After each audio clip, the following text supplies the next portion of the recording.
দেখুন, mango festival আমরা প্রত্যেক বছরে করি। এই বছর আমাদের 10th year of mango festival. আগের বছরে আমরা কলকাতায় ম্যাঙ্গো ফেস্টিভ্যাল করতাম একদিনের জন্যে, আর ম্যাঙ্গোটা এই মুর্শিদাবাদ থেকে আসতো। এখন আমরা ম্যাঙ্গো ফেস্টিভ্যাল মুর্শিদাবাদে করছি, কেন আমাদের নিজের একটা হোটেল হয়ে গেছে হাউস অফ শেরওয়ালি। ওই হাউস অফ শেরওয়ালি থেকে আমরা 110 জন ওখানে থাকতে পারে গ্রুপে লোকেরা আসছে।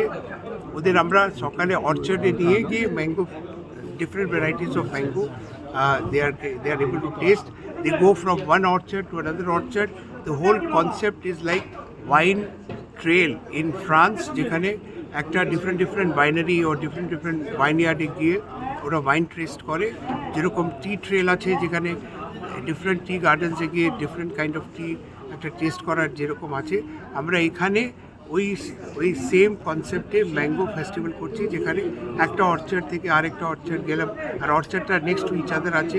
এক একটা অর্চার্ডে গিয়ে আপনি different varieties of mango in the breakfast time, because সকালে একটা ভালো ওয়েদার থাকে, দুপুরে তো অনেক গরম হয়ে যায়, তার ওখানে গিয়ে একটা ম্যাঙ্গো একটা এক্সপিরিয়েন্স করা যাবে।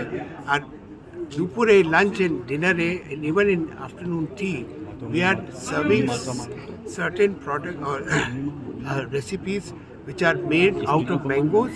ওটা যে শেরওয়ালিরা ডেভেলপ করেছিল লাস্ট 300 বছরে, ওই সব আমরা তৈরি করে যারা আসবে তাদের সার্ভ করবো। এইটা কমপ্লিট ম্যাঙ্গো এক্সপিরিয়েন্স হবে। Different varieties of mango in raw form and different varieties of mango used in products made out of mangoes that they will be able to experience. And orchard e giye ekta mango খাবার experience are very different than, you know, আপনি একটা চা খাচ্ছেন এখানে, একটা চা টি গার্ডেনে গিয়ে যদি খাবেন তাহলে তো একটা ডিফারেন্ট এক্সপিরিয়েন্স হবে। সেইভাবে আপনার ম্যাঙ্গো অর্চার্ডে গিয়ে যদি ম্যাঙ্গো খান, সেটা ডিফারেন্ট একটা এক্সপিরিয়েন্স হবে।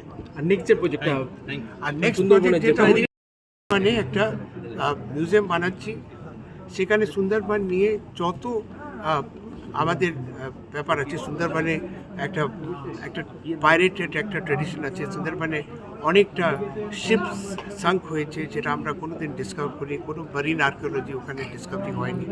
সেটা ওখানে অনেক ট্রেজার্স আছে। সুন্দরবনে ট্র্যাডিশনাল ট্রাইবালস আছে, তাদের একটা ট্র্যাডিশন আছে, সেটা প্রিজার্ভ করা দরকার আছে। ওদের যে প্রোডাক্টস ফ্রম দ্য ফরেস্ট আছে, সেটা প্রমোট করলে ওদের একটা লিভলিহুড হবে।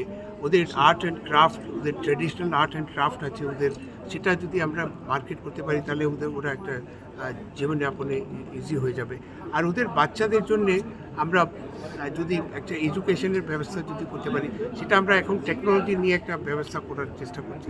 ওখানে ইনফ্যাক্ট একটা হসপিটালও আছে, সেটাকে কোনো ডক্টর নেই। হসপিটাল আছে কিন্তু ডক্টর নেই।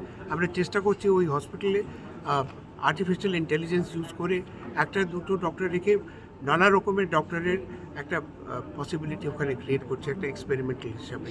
আর এই মিউজিয়ামে আমরা সব কিছু সুন্দরবন যাবতীয় যত ইস্যুস আছে, সেই সব ইস্যুস এখানে আমরা ডিপিক্ট করব।